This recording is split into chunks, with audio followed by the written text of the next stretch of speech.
Krishna, Krishna, Krishna, Krishna, Krishna.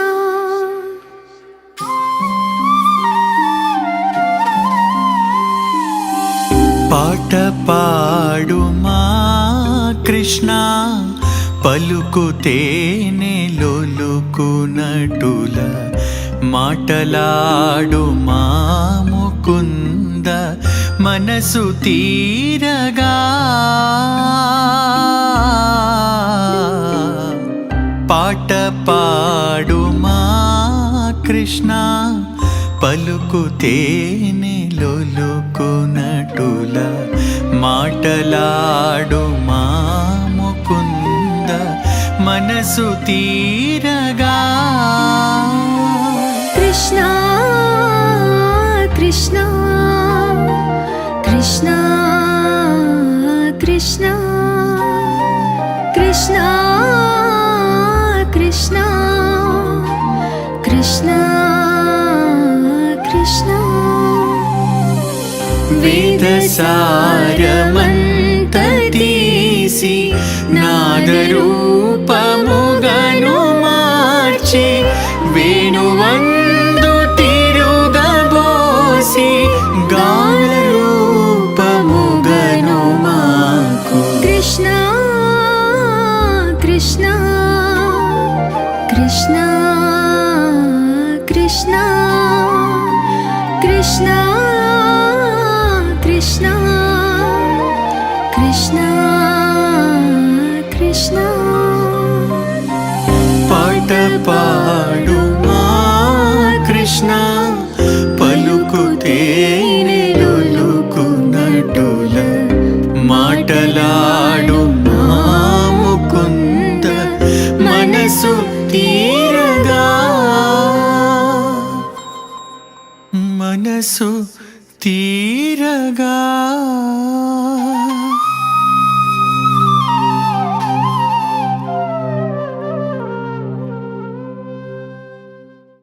Offering my most humble pranams at the divine lotus feet of our beloved Mother Sai. A loving Sai Ram, dear brothers and sisters of the Sai family in Australia, New Zealand, Fiji and around the globe. Let us begin by acknowledging the First Nations people of Australia, upon whose land we meet. We pay our respects to the elders, past, present, and emerging.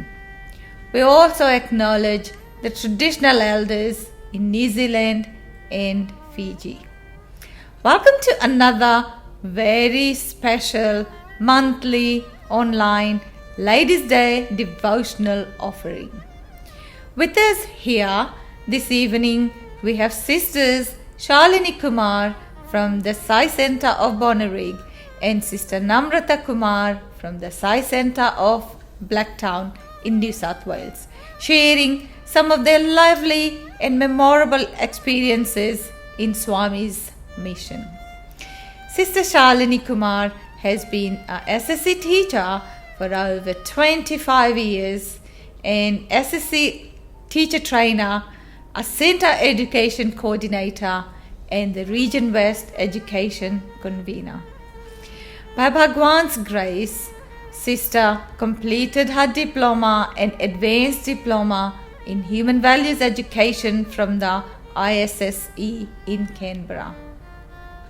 Sister Shalinee completed and also conducted several workshops in the wider community on human values, parenting, and women empowerment programs. Sister was actively involved in introducing human values education in a government primary school in Western Sydney, where it is still being taught as a whole school approach. She also convened a number of workshops on human values education for staff in a cluster of schools in Western Sydney. Sister Shalinee is a teacher by profession and has worked in the school settings for the last 30 years in Sydney. by Swami's divine grace and guidance, Sister Namrata Kumar, Sister Shalinee's daughter, had the blessed opportunity of being an SSC student for 13 years and a Sai young adult for 10 years. Sister has been an active young adult participant in Sai activities, including participating in the Parthi pilgrimage.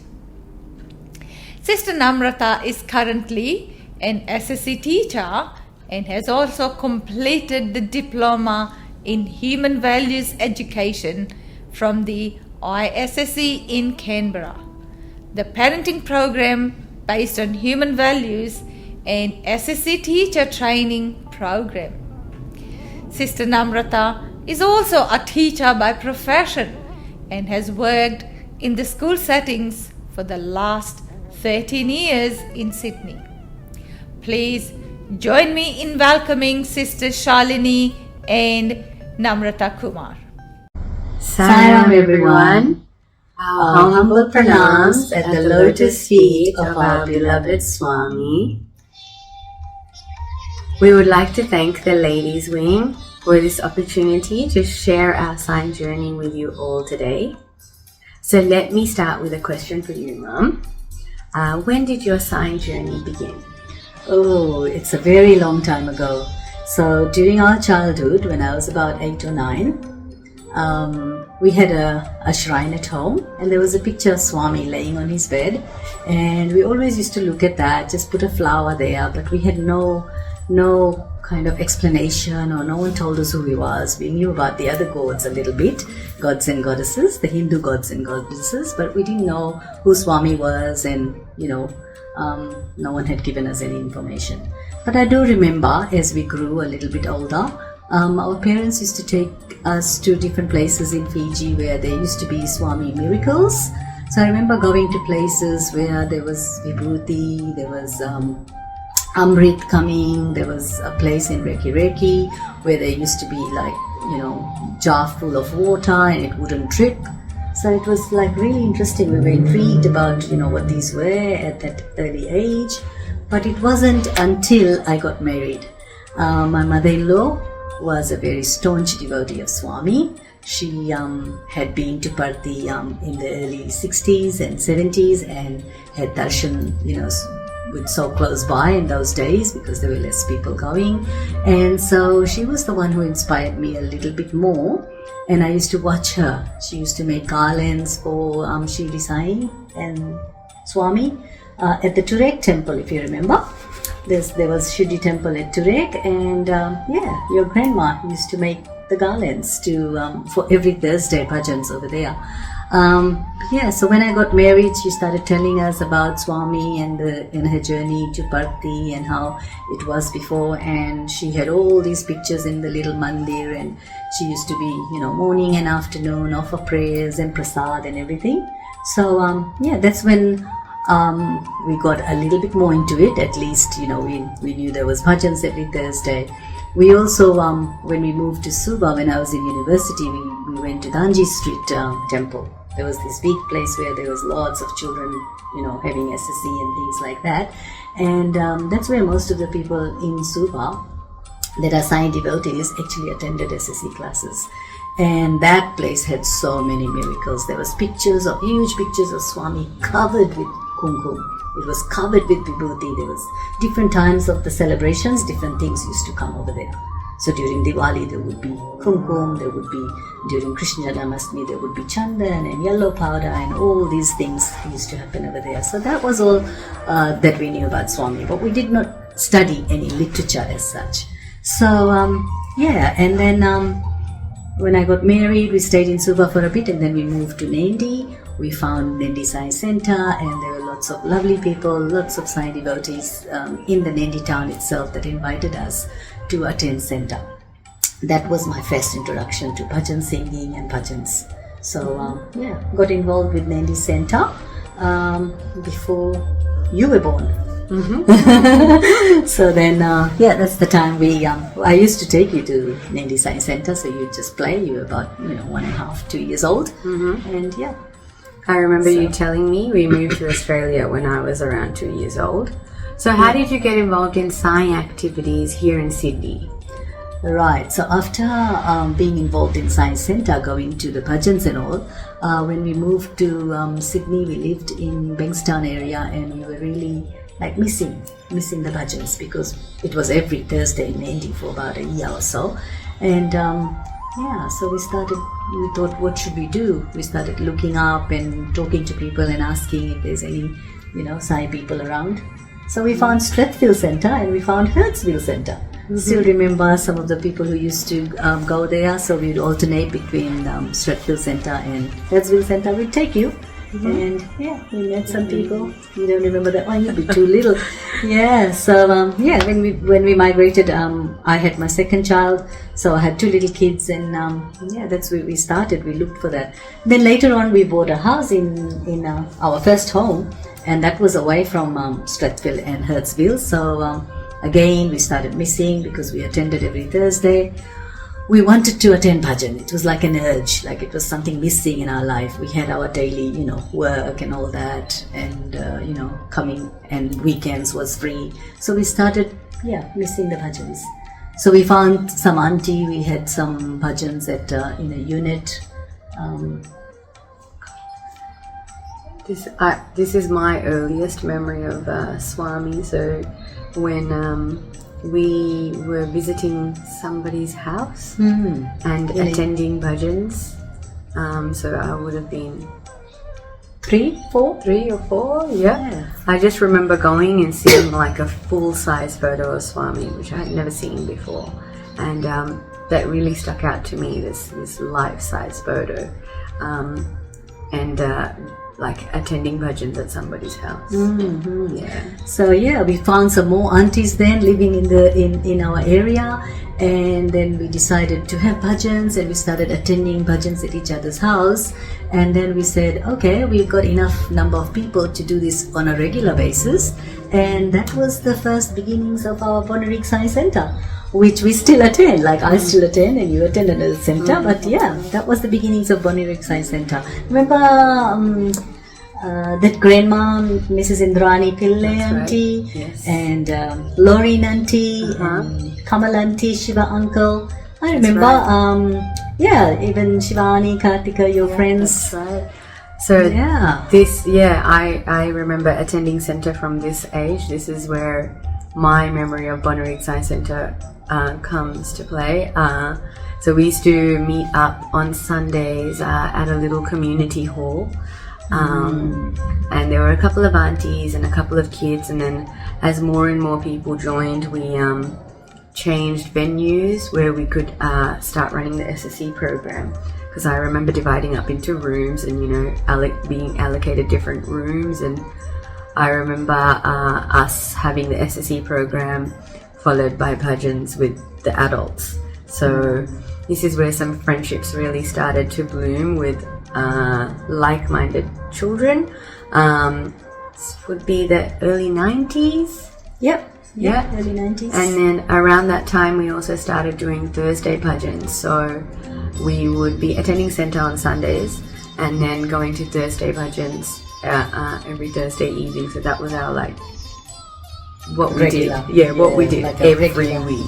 And then I remember we moved as more and more people joined and started attending, and we were running out of space. It's getting squishy.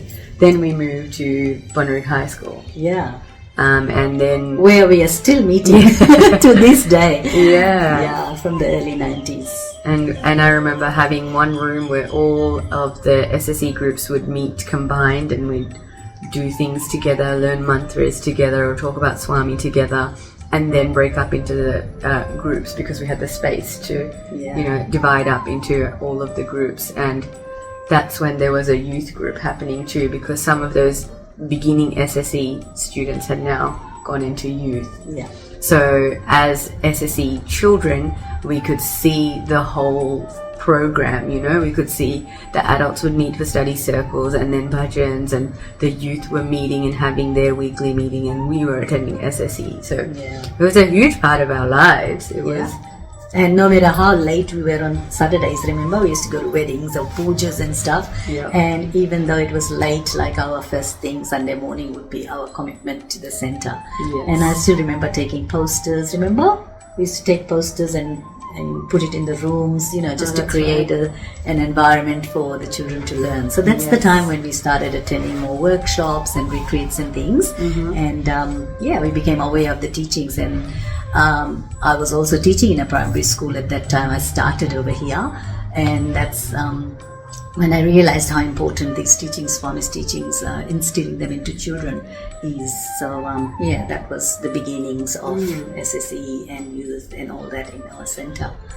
So I remember when our youngest brother was born, and he was born into the center. Yes. So he was attending as a baby, during the bhajans, lying there on the floor, and then eventually sitting up, and then playing tabla and having a go at the instruments and whatnot. So he really has, from day dot, been involved in the center. Yeah. And those are some of my early memories as well. This is when we started learning bhajans and participating with the adults to actually learn bhajans. And I recall getting the words of the bhajans that we wanted to learn, and we put them into a book that became like the center's book of bhajans. It was a yellow book, I still remember. But I remember the cutting and pasting of bhajans into this book so that we could all, chorus and sing the bhajans that we were interested in singing. It was early memories of. And it was the beginnings of like having the computer and printing Yes, the bhajans that's and right. cutting and pasting. So it wasn't like, no YouTube and no WhatsApp and whatever. That's so, right. Yeah, we That's started right. like that. All right. So I recall you leaving us at home to go to India. Oh, yes. So that would have been your first trip to Parthi. Yes. Tell And to me, India. yes, and to India in general, yep. How did you and your life change after seeing Swami in person? Yes, so all this time having the center at the beginning until 1994 was that trip, I remember vividly. Because that was like a life-changing thing for us. We went to Bangalore, and we were told that Swami is in Whitefield. We found our way. No phones and nothing was, it was quite difficult. But we did go there, and it was an eye-opener when we saw Swami for the first time, my husband and I. We said, oh my God, it was just such an elevating and elating experience. We were just like, oh my God, there was so much energy. It was absolute bliss looking at Swami, just doing darshan, and how he was like so calm and walking slowly and all these things. From that trip, what impact did it have? We changed into a complete vegetarianism from there, and we started taking more interest in teachings. We bought a whole heap of books. We started reading them and delving into a little bit more into what he writes, and all the other writers as well from US and Australian authors, and how they explained their experiences with Swami. And then Swami Sanatan Sarthi and the Bal Vikash magazines and all that, we started subscribing, and then reading a lot of literature. And that gave us an insight of, for me, I was thinking at that time, wow, our Hindu scriptures are there. In our childhood, we used to attend Ramayana and all the, Krishna Janamastami and all that at temples, but we didn't understand anything. One thing was that we were young, but it was also very, we just did it because everybody else was doing it. But after reading Swami's literature, he explained, why all these things are happened, and he explained the Ramayana and, the Bhagavad Gita and the real teachings of it, and how we should, get things which are practical in our life. So that was like, the biggest change after that trip. So it was really important for us in the sense that we started understanding the meaning of life and spirituality, and what the amazing role it plays in our life. So after that, when we came back, we decided to take our children in our next trip. I hope you remember that one. Yes. Yes, our first trip to Bharti, who can forget? With the darshan lines and That's right, sitting in the sitting in lines. the lines. 3 little kids, and we were there, we did all this stuff. I remember taking them to the Western canteen and the Yes, service. I remember the trip. And Yeah. the South Indian canteen, and the way the food was served and all of that. It was a very eye-opening experience as well, because it was just so different. Yes.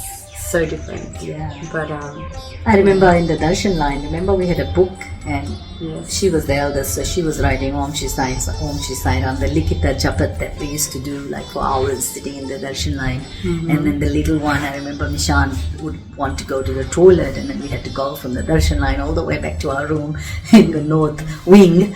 And then and the little one was just involved in drawing and stuff like that. But we did that. We were there for a week, I think. A week or 2 actually.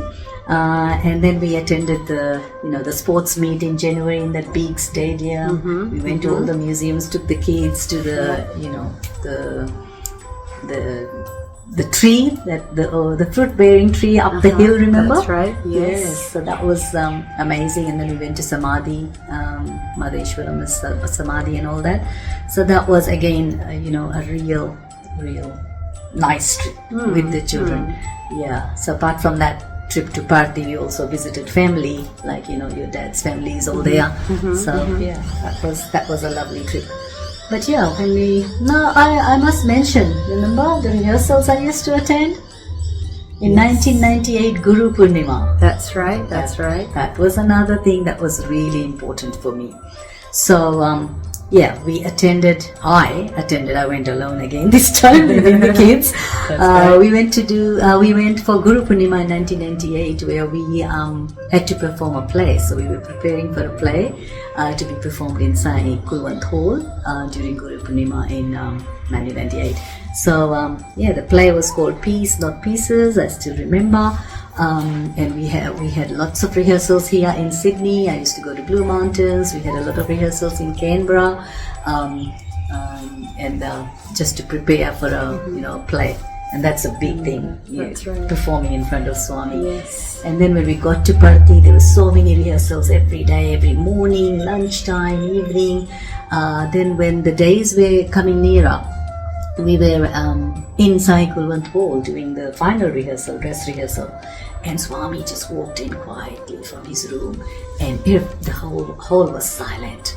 And I remember everybody was silent in the hall. We were saying our lines, and people are putting props up, and we took so many things and costumes and everything. And Swami just walked in, and he was looking like this, and he looked at everybody so slowly, one person at a time. Everybody's just in the middle of the rehearsal, like they just froze because Swami walked in, and that was just so blissful to see Swami looking at what we are doing. The climax, of course, was when we did the actual performance the next night, and Swami was just sitting like 2 meters from the stage. His is the first row. So we were performing. I still remember my line. Is this a mango or an apple?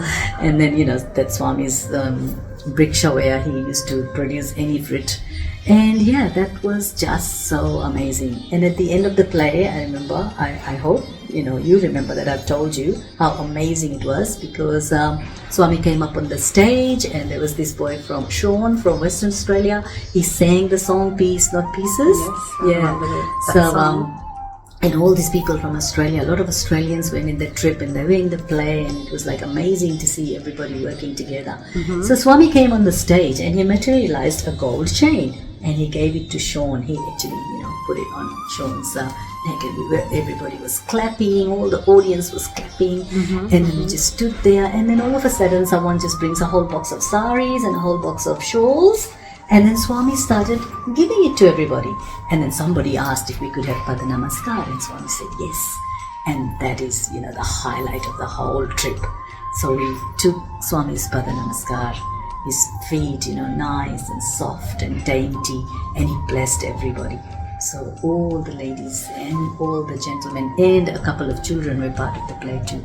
We all got our Pada Namaskar, and that was just, all worth everything that we did for the trip. So that was amazing. That's right. So for the next 10 or 15 years, we were completely engrossed in Sai activities. So that's the time you would remember going to Unity Bhajans and all these retreats. So Yes. So this was during our end of SSC towards youth that time. high school. Yeah, high school time. So we were pretty committed to the Sai fold at that time. Centre was an every Sunday event. Without fail, no matter what happened, we would be at Centre on Sunday, participating in the SSC, taking part in the youth program, taking part in the Centre session and singing bhajans and all that. There used to be Thursday bhajans that we used to attend on every week as well. Again, just bhajan sessions, practicing our bhajans, learning new bhajans. And then there used to be unity bhajans as well, so it would be regional, so different centres attending a combined bhajan session at various halls. I remember driving out far away to attend those as well. And then all the events, so there'd be like Ishwarama Day, that we would do a play and take a role in the play, attend rehearsals and then present the play.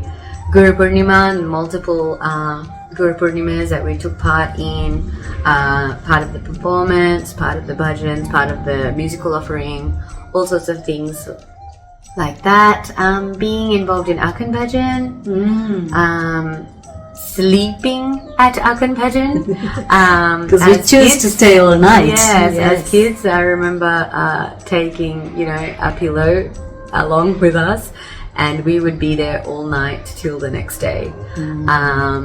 And that used to be out in Penrith, so it wasn't close to home, so we couldn't just pop home and come back. We would actually just stay there until it ended at 6 p.m. the next day. So I remember that quite clearly as a child. And then we also went and attended like Sai conferences. So they would be like interstate or in Canberra, in Mittagong, Brisbane, Melbourne.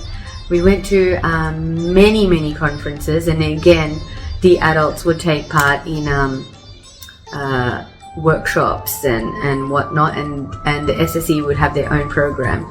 And towards the end of the conference, there would always be some sort of performance or some culminating thing that we would have worked on throughout the couple of days that we were there, and then we would perform this. And I remember many memories of those trips, staying in like dormitories and whatnot, and getting a real experience of what it meant to attend a national conference. Just the number of people that would attend those conferences, and seeing that there were people all over Australia that were involved in the Sai organisation. I think that was something about those conferences that really felt. And while you were asleep in those conferences, we attended Nagar Singh Kirtan, we did Suprabhatam, and we did morning meditation. It was just so blissful. And we were looking forward to it. I think it was every second year or third year that there were conferences held, and it was just an amazing experience for all of us in our own ways. Yes, that's right. And at that time, service was very important as well. Yeah. So I remember reading somewhere, or someone told us we should be doing 4 hours of service a week. And we seriously took it. And we thought we must do 4 hours a week. That's quite a bit if you think in today's time, right? So 4 hours with 3 little kids. I used to go and attend a person who was blind. I used to go and sit there so her kids don't fight, and she would do what she has to. So that was like a couple of hours a week. Then I visited an old lady who was like very lonely, so they asked me to go and visit her here in Bonnuri. That's right. And she gave me a red rose for I Christmas. It was at our house for so long. And it was so interesting. Then that was all that centre one as well. In addition to that, we had regular nursing home singing, tree planting, Clean Up Australia, Adopt a Road, all these other service activities as well. So, we were just I remember as a child helping out in the kitchen for the Meals on Wheels program. So there was this program run by the council run program that that needed volunteers, and not that we were very capable, but we did go along with mum and dad because they were going and help prepare meals that were then delivered to the elderly. Yeah, so while you were packing or whatever at that center, I used to travel with the driver and actually hand out the meals to different older people. And I remember they would play puzzles and we'd hand out some bookmarks, and they would like us to sit there and talk. I also participated in telecross, remember? Every morning I used to ring like for one person.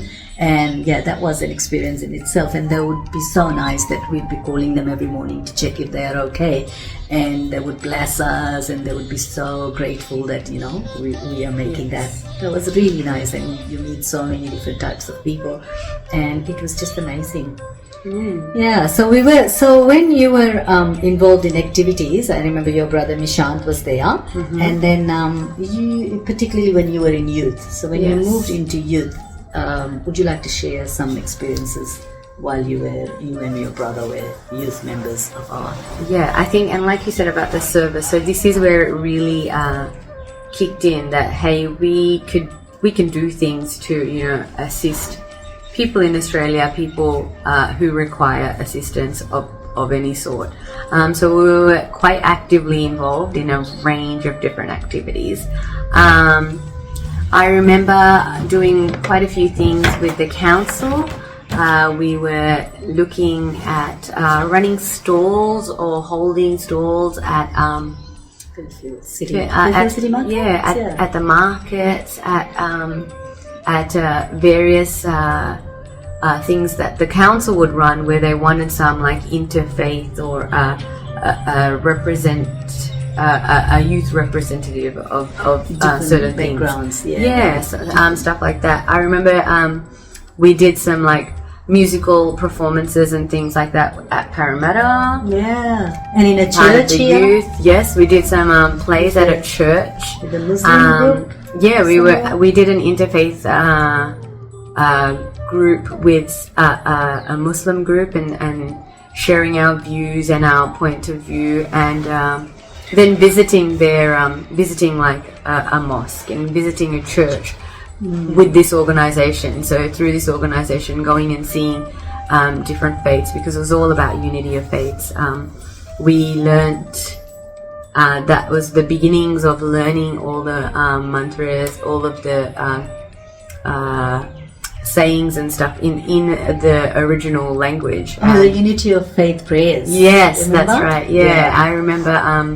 And then like later on in speaking to people of Muslim background, and then saying it in their mother tongue, and they would just be like, how do you know that? And I was like, oh, because we come from a place where we have learned a little bit about all the religions as opposed to just our religion, which really was useful later on. And I suppose you would be like, informing them about Swami and, who our guru is and what his teachings are about unity of faith and all that. That's right. And I think, they were very appreciative. I remember just attending your function in the church where all these Muslim people were, performing as well. Exactly. So they also learned about unity of faith. So they were eager to perform in the church, and the play was something about love and something about sharing and all these values that are universal anyway. So that was great. Yeah. No, it really was. Then on top of that, we were attending Vedam classes. So that was like a 6 a.m. Saturday morning Vedam classes, going all around Sydney, all different venues. Would host it at our house, and Mum would be up making breakfast for all the youths. Yeah, that was such a good, vibration. We used to hear, we were still in our bedroom, like, having a shower and stuff before coming down, and there's already Vedam chanting happening downstairs. It was just amazing. And then all the service activities that we did. So there were our regular centre would do tree planting. Then we would have like a zone tree planting as well. So multiple centres meeting up at one place. We used to visit the nursing home, just having a chat with the old people, having conversations with them, because a lot of them didn't have visitors. So our visits were like a regular thing for them. And then we would sing songs and learn songs that we didn't particularly know, taking some of our bhajans, our English bhajans, and modifying the words a little bit, and then singing that as well.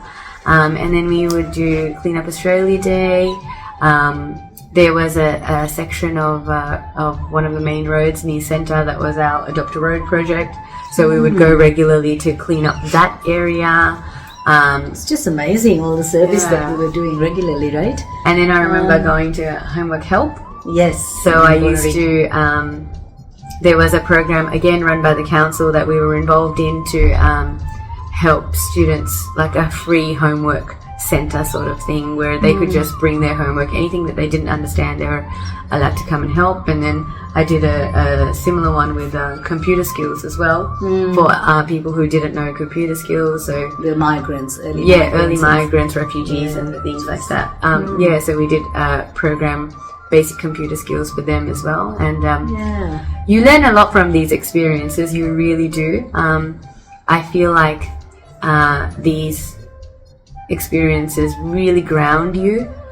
They shape your personality. And I was just going to ask, like, how have all these activities being involved in that has impacted you on your personality? Yeah, definitely. I think it really shapes you and character development. What are we here for? Why are we here to do good things in the world? And then I guess the discipline you... and time management. This is right? like, high school, university, balancing your study and getting everything in place and leaving it to Swami to be like, well, Swami, I'm here, I'm doing these things for you, and I'm doing these things for the good of the community, help me out here. A lot of that reliance on Swami. And then I remember you going to Philippines. I was going to say, yes, there was another trip in there. Again, we were involved with a church group. One of these interfaith, unity of faith programs that we used to do, we got in touch with the church group, and they were going to the Philippines to build houses. And so set up a community or something. Yeah, like an entire community. So because Mishant was going, and I was saying, what are you going to do today? You're a girl, let him go. Yeah, and I was like, me too. She insisted on going. I would like to go as well. Yeah. And I prayed to Swami, oh my God, my daughter's going on a trip to Philippines to set up a community. Please look after her, because that was a really special trip. We actually mixed cement and laid the foundation, put up bricks of these very simple structures for the people in the village. So it was out in the village, not in the cities. It was really far, remote communities, and they had nothing.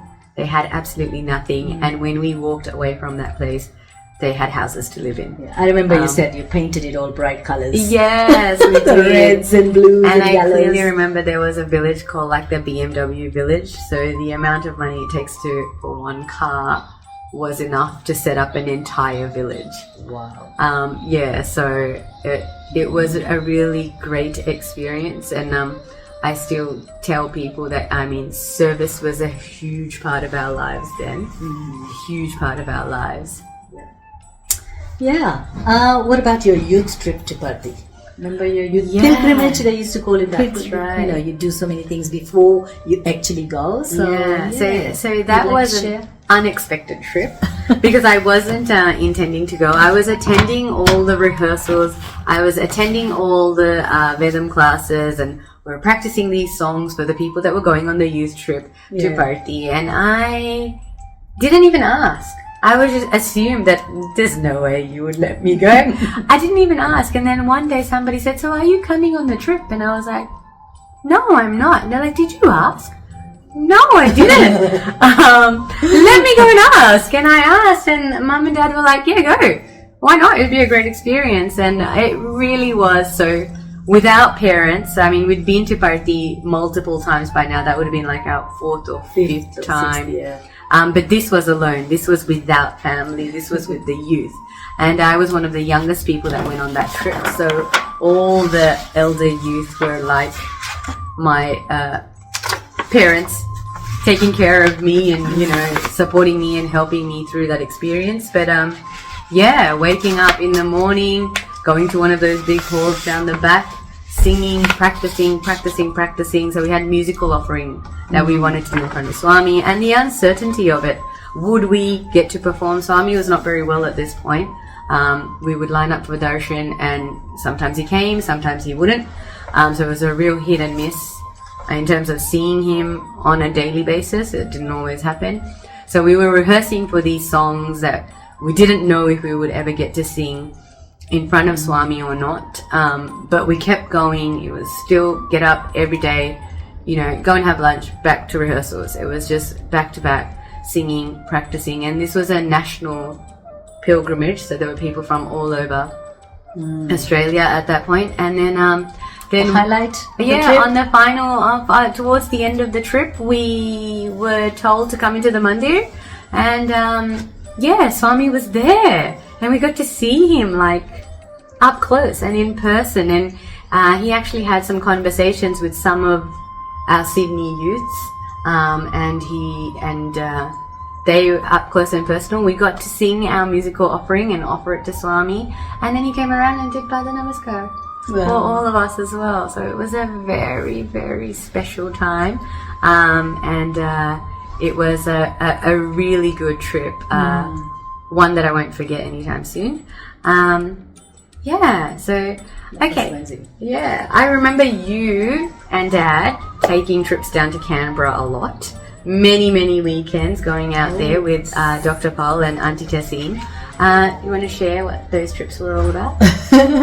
Is now that we used to travel to Canberra a lot because we were encouraged to do the diploma in human values education, which you ended up doing as well, because Dad and I was involved so much.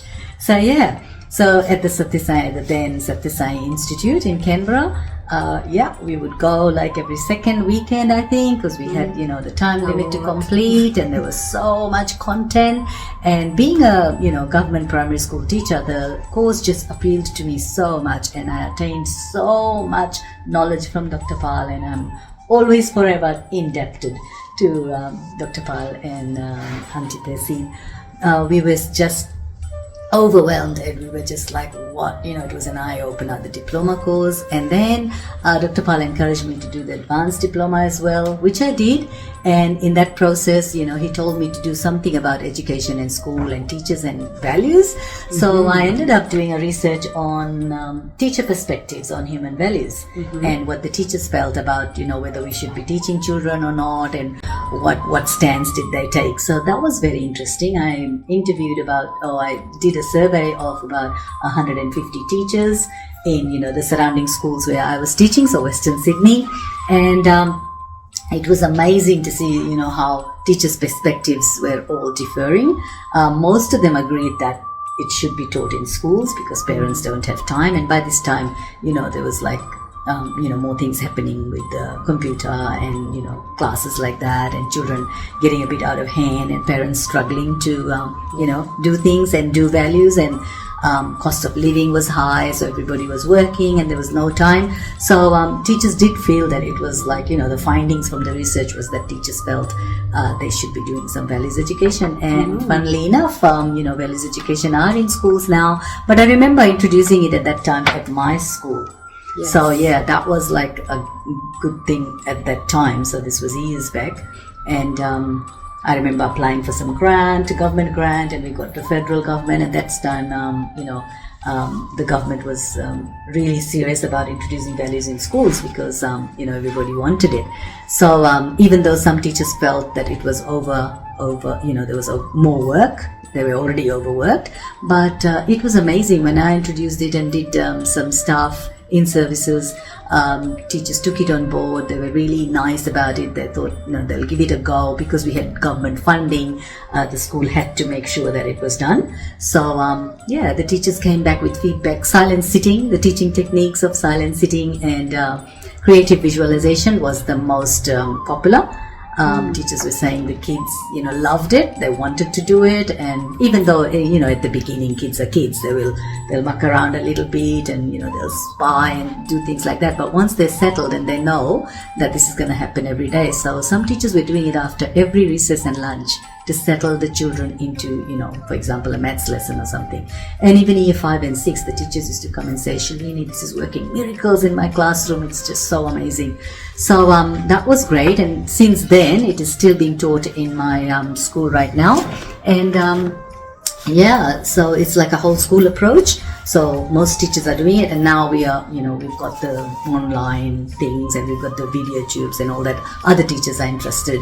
So so we did that in Canberra. We used to go kind of every weekend, and until today we are still interested in going down there and listening to Dr. Paul. So our Canberra trips haven't stopped. It took a back seat for a while because we were involved in actually doing the practical things, and even the introductory course, intermediate course that Dr. Paul trained us. Parenting workshops, we used to do parenting workshop trainings, and so we did a lot for all the Sai devotees. Remember? Yes, at home. I remember attending. We used to have the workshops at home. Yes, and we encouraged you to attend the parenting workshop, the whole thing, and it was just amazing. So that we learned a lot from Canberra, and I'm glad we did that because it did help with my daily job as well. Of course. All right. So, what would be your concluding remarks about your life with Swami? Oh dear, yes. So having reflected on all the things that we have achieved and we have been involved in our Sai fold, I would say we are so blessed to be in the Sai fold. Another thing I would say is that I'm also feel very grateful that our whole family was into Sai. So I got married into a family. I know there are a lot of people who are saying their husband is not a Sai devotee, or their in-laws are not, and they're having that little kind of dilemma of which way to go. But obviously Swami is within you. So it's really heartwarming to know that we are always looked after by our beloved Swami, and he's always there in every step in our daily life. So I'll just quickly go on to my first trip after Swami left his physical form. I was very keen to do the darshan for his samadhi. So we went, and it was late. We did a trip, and it was late. Darshan was over. The ladies, the Sevadal, were cleaning up, and we said, we just arrived at Parthi. We'd really like to, have darshan for the samadhi. So she let me in. She was so nice about it, and she saw me that I was upset. I ran to the samadhi. I touched the samadhi, and I go, oh my God, this used to be Swami, like the real Swami, and now Swami is here. I just couldn't help the tears flowing, and I had my time. Good 20 minutes I was there. The ladies swept the whole, darshan hall, and they mopped, and they were about to leave and lock the gates, and then they came to me, sister, it's okay. Swami is still with us, it's okay. And they were really nice about it, and same thing with Dad. He did the same thing, and he was on the main side, I was in this corner, and it was like just that. And then from then on, something happened inside within me, and I knew Swami was there, but Swami was everywhere else as well. So after making that trip and coming back home, I never felt the edge to go back to Bhakti. I just thought Swami is here. Swami is there. That was his residence. We had all these beautiful experiences and all this learning and everything.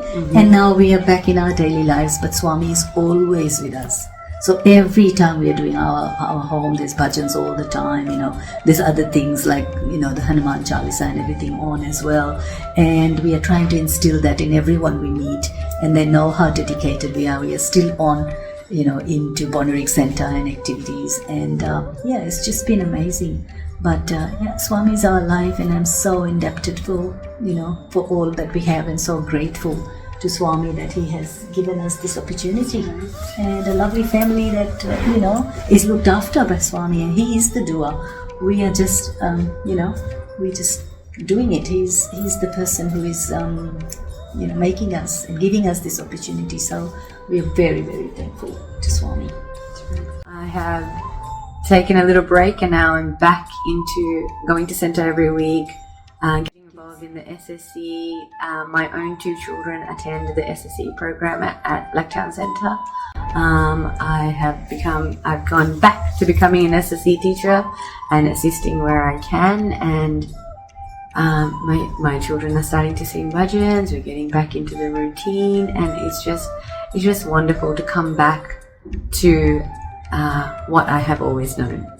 So it's lovely, and yes, we'd like to. It's very humbling for us to share our experience. Hopefully, Yes. Our journey with Swami has been great. Yes. And we'd like to thank the Ladies Wing again for giving us this opportunity to share our Sai journey with all our brothers, sisters, Sai family.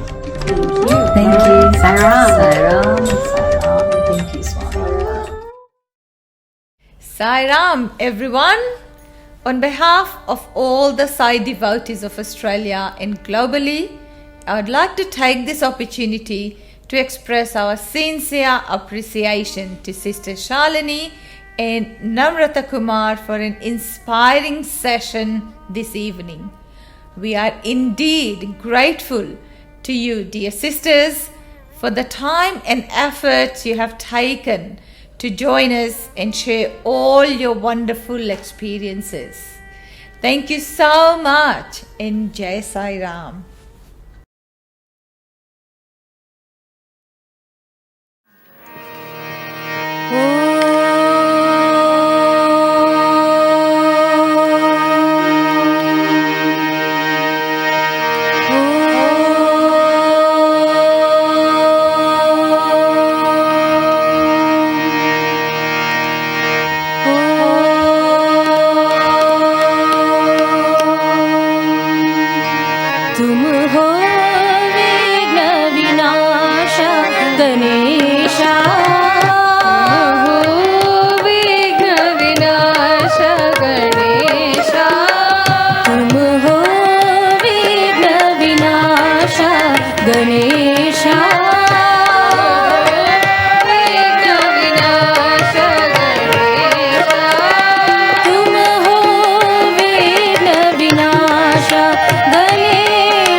Sai Ganesha विघ्न विनाशा साई गणेशा विघ्न विनाशा साई गणेशा विघ्न विनाशा साई गणेशा विघ्न विनाशा तुम हो विघ्न विनाशा गणेशा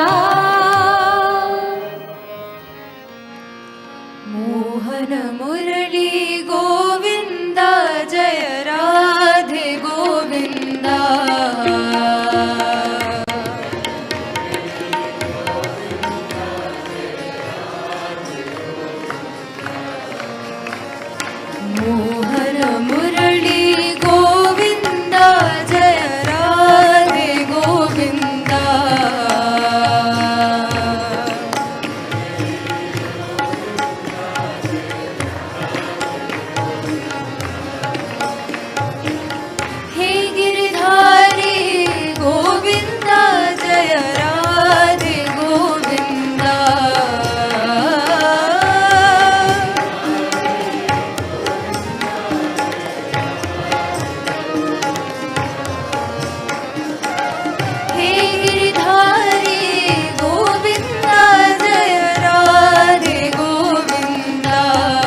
ప్రేమ స్వరూపులారా, embodiments of love.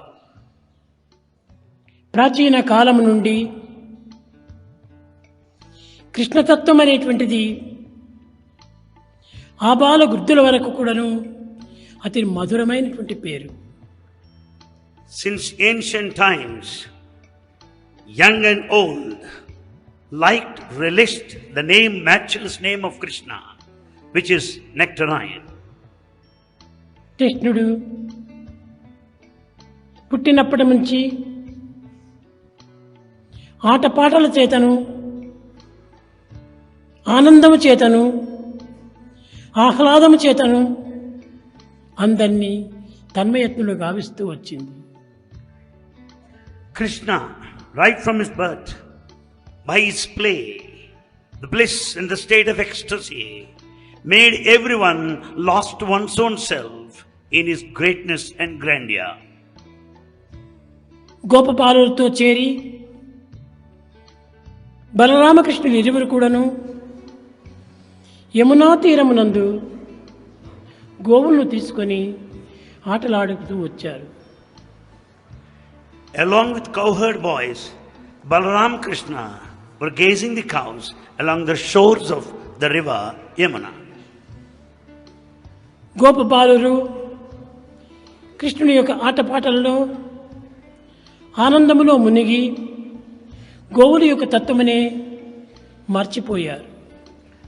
The cowherds there, spending the time in the company of Krishna, have forgotten themselves, not even aware of the existence of cows around. కొంతసేపటికి చలితి భుజించి కొంత విశ్రాంతి తీసుకుంటూ వచ్చారు. They were resting after partaking their food for some time. ఈ లోపల తీవ్రమైనటువంటి వేడి నలుదిశలో కూడా వ్యాపిస్తూ వచ్చింది. In the meantime, the hot air started blowing from all corners. ఎక్కడ చూసినా కూడా మంటలు, There are flames ablaze all around. చూచుటకే సాధ్యము కానటువంటి యొక్క జ్వాలలు. The flames can't be even watched. గోపబాలురు చూచారు. Cowherds noticed this. కృష్ణ, ఈ మంటలను నీవు తప్ప అన్యులు చల్లార్చలేరు. Cowherds said, Krishna, you only can extinguish the flame, the fire. None can ever do it. ఈ తీవ్రమైన వేడి వల్ల పశువులు కూడాను భరించుకొనలేక నలుదిశలు కూడాను పరిగెత్తు వచ్చాయి. Cows started running hither and there, being not able to bear the severe heat. ఎవరూ తన యొక్క గోవులను పట్టుటకు వీలు కాలేకపోయింది. It is not possible for anyone to catch hold of the cows. ఈ వేడి క్షణములకు కూడాను అధికమవుతూ వచ్చింది. The heat went on rising more and more. ఇంకా గోపాలకు వేరొక మార్గం కనిపించలేదు. The cowherds didn't find any other alternative. అందరూ పరిగెత్తి వచ్చి కృష్ణ కృష్ణ కృష్ణ, నీవే వీటిని కాపాడాలి, రక్షించాలి, మమ్మల్ని క్షమించుము అని కోరారు. All cowherds approached Krishna and they sought his pardon and said that he was the only refuge at that moment. కృష్ణుడు పక్కును నవ్వి, గోపబాలురారా, ఇంతకాలం నాతో తిరిగి ఆడి పాడి ఆనందాన్ని అనుభవిస్తూ కూడాను ఇంత మాత్రం మీకు ఒక విధమైనటువంటి అనుభవం లేకపోయిందా? Krishna smilingly said to those cowherd boys, you have been moving with me, smiling, playing, singing, but could you not experience this much of fraction? కంసులు పంపేటువంటి దూతల వల్ల అనేక పర్యాయములు వారిని హతమార్చి మీకు ఆనందం అందిస్తూ వచ్చారు. I gave you all the delight by killing the messengers of Kamsa. ఇప్పుడు ఈ గోవుల యొక్క అవస్థను చూచి మీరు భరించలేకపోతున్నారు. I am not able to bear the present plight of the cows now. ఎక్కడ వెళ్ళినవో ఈ గోవులు, ఏ విధంగా ఉన్నవో ఏమి గోవులు గుర్తించుకోలేకపోతున్నారు. You were not able to notice where they have gone, where they have ran about all around in the vicinity. అందరినీ దగ్గర పిలిచి, He called them close. గోపబాలురారా, విచారించకండి. He said, oh boys, do not worry. కోరిన ఫలమిచ్చు కల్పవృక్షముండ పెరటి పుష్పమునకై ప్రీతి ఏలా. When there is a wish fulfilling tree there in the backyard, why are you after other weeds? అడిగిన పాలిచ్చు కామధేనువే ఉండ ధనమిచ్చి ఆవును కొనగనేలా. When there is wish fulfilling cow there, why do you buy another cow? మిండెడి కాంతితో మేలు పర్వతముండ వెండి బంగారుకై వెతుకునేలా. When there is Meru mountain full of gold, why do you want to buy silver and gold? సర్వశక్తిమయుడైనటువంటి కృష్ణుడు మీ వెంటనే జంటనే ఇంటనే కంటనే ఉండగా ఈ చిన్న ఆపత్తునకై మీరెందుకు ఇంత భ్రమిస్తున్నారు? When Krishna is always with you, in you, above you, below you, around you, why are you worried about all these problems? ఒక్కతూరి కన్నులు మూసుకొని నన్ను స్మరించండి. You close your eyes and think of me at once. కృష్ణుని ఆజ్ఞను తూచా నడుచుకునేటువంటి వారు గోపబాలురు. Those boys followed the command of Krishna in toto. తక్షణమే అందరూ కన్నులు మూసుకున్నారు. They closed their eyes immediately. Krishna Krishna Krishna అని స్మరిస్తూ వచ్చారు. They were chanting the name of Krishna repeatedly. ఒక్క క్షణమైన తర్వాత within a moment of time, గోపబాలురారా మీ నేత్రములు తెరచండి. he wanted the cowherd boys to keep their eyes open. చూడండి మీ గోవులు ఎక్కడ ఉన్నావో. Find out where your cows are. తెరిచి చూచేటప్పటికి when they watched, అగ్ని చల్లారింది. the fire was extinguished. తమ తమ గోవులు తమ చెంతకు వచ్చినాయి. They could see their own cows. ఈ దృశ్యాన్ని చూచి ఈ గోపబాలురు ఆనందముతో మునిగి దీనిని భరించుకొనలేక అతి త్వరగా తమ గృహములకు వెళ్ళి తమ తల్లిదండ్రులకు ఈ విచిత్రమైనటువంటి చిత్రమును నిరూపించాలని వెళ్ళారు. The cowherd boys were extremely happy, very much excited to find their own cows over there. By the grace of Krishna, they immediately ran to their residences and started narrating what all that happened to their parents. ఇత్యాది విచిత్రమైన చిత్తులు ఎక్కడ చూసినా కూడా కనిపిస్తూనే వచ్చాయి. Such mysteries are noticed everywhere.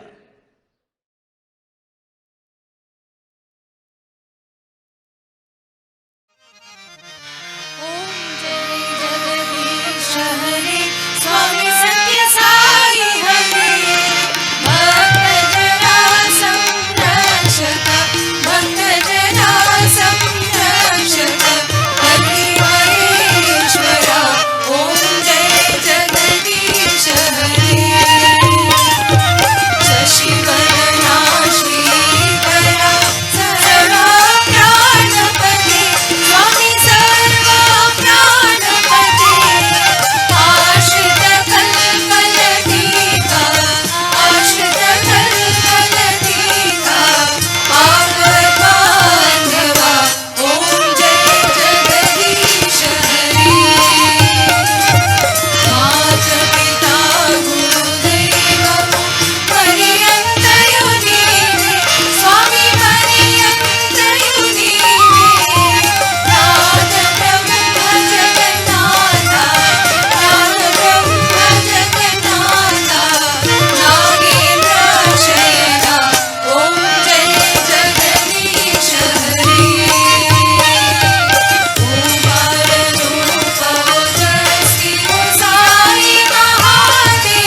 भवन्तु समस्तलोकाः सुखिनो भवन्तु समस्तलोकाः सुखिनो भवन्तु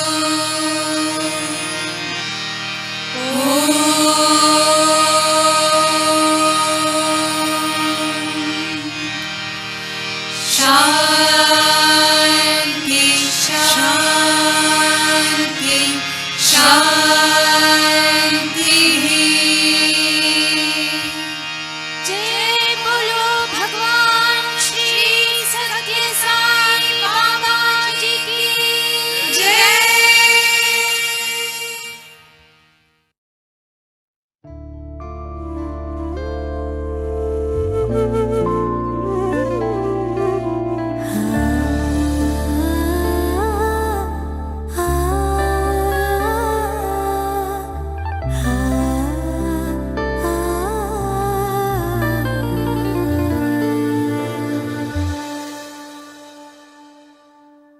महा